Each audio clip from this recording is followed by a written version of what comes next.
porque está en línea el diputado nacional por el Frente de Todos, Itay Hackman, a quien le agradecemos muchísimo que esté hoy en nuestro programa, porque bueno, viene una jornada además en el Parlamento muy intensa, en la Cámara de Diputados con discusión de temas muy importantes, pero hay uno que está, me parece, en el centro de la política a partir de lo que se escuchó esta semana allí en Avellaneda, de un cuestionamiento al manejo de los planes sociales y de algo que seguramente vendría a traer una respuesta y una solución a los planes sociales, que tiene que ver con un ingreso básico universal, un salario básico universal.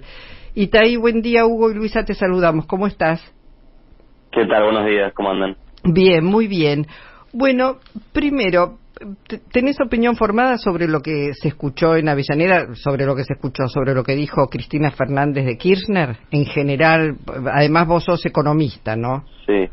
Sí, bueno, fue una intervención obviamente muy profunda, con muchos aspectos a destacar, donde me parece que el debate económico, ¿no? El debate económico central, para ir derribando algunos de los mitos que existen sobre los problemas que hay en Argentina. Vos fíjate que hay una visión que tiene la oposición, que tienen algunos sectores del poder, donde todos los problemas que hay en Argentina, la inflación, los problemas que hay con el dólar, la falta de, no sé, el trabajo negro, todos los problemas siempre la responsabilidad exclusiva es el Estado, ¿no? Y los altos impuestos.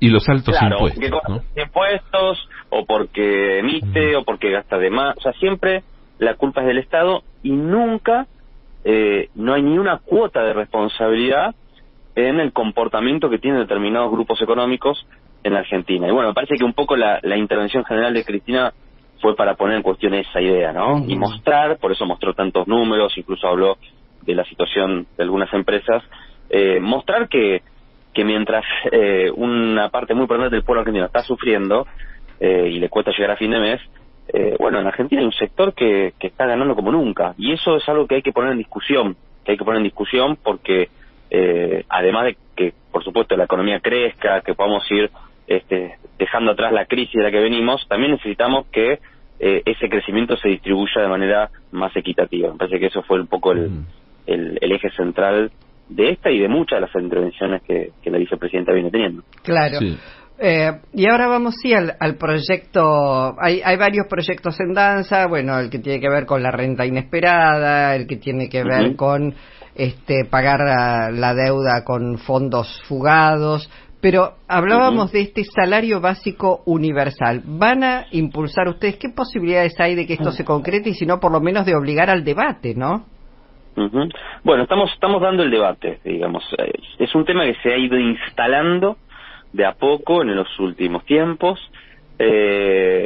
un poco por la propia discusión sobre el tema de los planes sociales, también porque la experiencia en el mundo, no solo en Argentina, en la pandemia, de alguna manera visibilizó, desnudó que hay una porción muy importante de la población que hoy no tiene ingresos fijos porque no está, el mercado laboral hoy no garantiza, aun cuando tenés una tasa de desocupación baja, no garantiza que todo el mundo que trabaja tenga un ingreso fijo asegurado.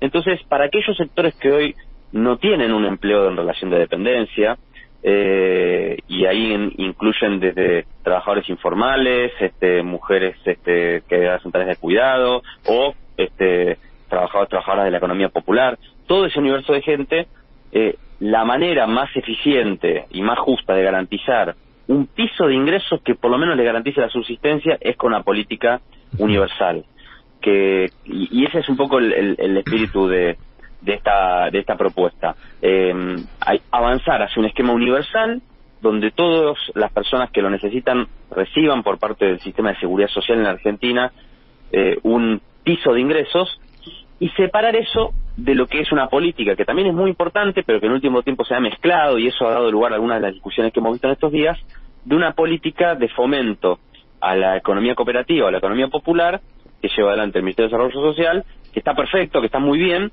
pero que hay que separarla de lo que es una política de ingresos masiva, porque cuando se mezclan es cuando se aparecen estos debates, muchas veces mal dados, sobre el rol de los planes sociales y demás. Ese es un poco el espíritu. Nos parece que la Argentina puede ser un país pionero en mostrar un sistema de seguridad social que cubre todo el ciclo de vida. La Argentina ya tiene hoy una cobertura de ingresos básicos para la población adultos mayor y para los niños y niñas, gracias a la inclusión jubilatoria y gracias a la UH.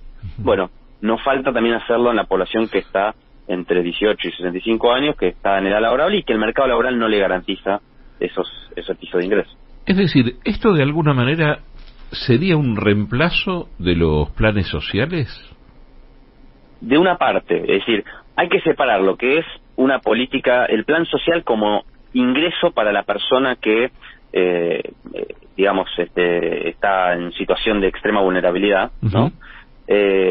Y eso sí, efectivamente lo reemplaza. Es decir, la idea es que vos, en lugar de ir al Ministerio de Desarrollo Social, que dependés además de una discrecionalidad del funcionario de turno o de una organización que te anote, puedas directamente solicitar ese ingreso en la ANSES, en el Sistema de Seguridad Social.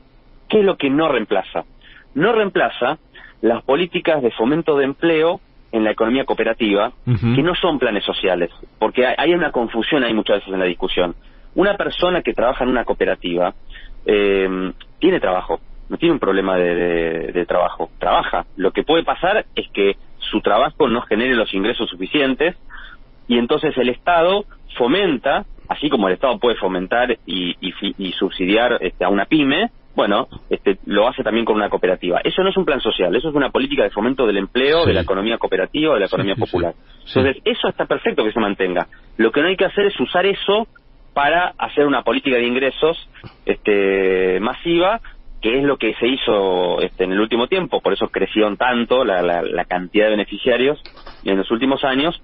¿Y por qué se usó esa herramienta? Bueno, porque es la única que había. Claro. Porque no existía otra herramienta. Bueno, eso es lo que hay que crear. Hay que crear otra herramienta institucional justamente para evitar que se utilice el potencial trabajo, que es como se llama ahora, para resolver un problema masivo de ingresos que esa herramienta no puede resolver. Y ahí te pregunto, porque es lo que y sobre lo que va a cabalgar seguramente la oposición, ¿de dónde salen los fondos? Esto implica mayor déficit, mayor gasto público. ¿Cómo en esto aparece jugando el Fondo Monetario Internacional? Mira, obviamente esto tiene un costo fiscal, pero primero quiero decir que no es tan grande como se piensa, porque también el Estado hoy ya tiene un montón de programas que podrían subsumirse en un único programa como este. O sea que hay digamos, por ejemplo, la tarjeta alimentar, hay muchos programas que el Estado ya tiene y que podrían reordenarse a través de un único sistema que va a ser mucho más transparente, que va a ser mucho más directo. Ahora, no obstante eso, igual requeriría obviamente un gasto adicional, lo cual implica discutir el financiamiento. Si no queremos ampliar el déficit, porque hay una meta acordada con el Fondo Monetario Internacional, bueno, hay que discutir cómo se financia. Ahí hay dos esquemas. Una posibilidad es, bueno, hacer una transformación más progresiva del sistema tributario. Hemos hecho varias en el último tiempo para poder financiar este programa. Se puede hacer perfectamente. O la otra opción, si no se quiere avanzar rápidamente en eso, se puede ir de un esquema, de un universo más chico. Es decir, si no dan los fondos para empezar con todas las personas a las cuales se podrían abarcar, se puede empezar con un universo más chico, detectando quiénes son los sectores que están en situación más extrema, por ejemplo, los que están debajo de la línea de indigencia. Esta es una política que ayudaría a eliminar la indigencia en la Argentina, porque nosotros planteamos que el salario universal tiene que ser la canasta básica alimentaria, es decir, lo que se supone que una persona necesita para la subsistencia. Bueno, se puede empezar por ese universo y luego se va ampliando en la medida que haya más fondos. Claro. Si hay voluntad política para hacerlo, se puede hacer de manera gradual o haciendo más progresivo algún impuesto y de esa manera recaudar más. Claro. Hay maneras, hay que sentarse a trabajar obviamente y encontrar una solución. De alguna manera parece, Itaí, que fuera en línea, más o menos dentro de la línea de lo que proponía días atrás la expresidenta. Pensaba en cuánto se debatió y cuántos salieron a pegarle a la vicepresidenta, ¿no? Por el planteo que hizo en relación a los movimientos sociales, y que fue una buena manera, entre otras cosas, de ningunear un planteo importantísimo que hizo en relación a la evasión. porque quedó desvirtuado eso, o quedó ninguneado, y fue de alguna manera bastante más importante, ¿no?, el tema. Pero volviendo a esto, creo que va más o menos en línea la propuesta.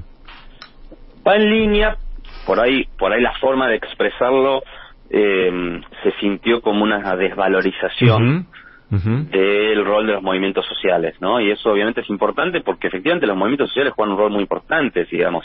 Si en la Argentina no existieran, la situación social sería bastante peor, digamos, ¿no?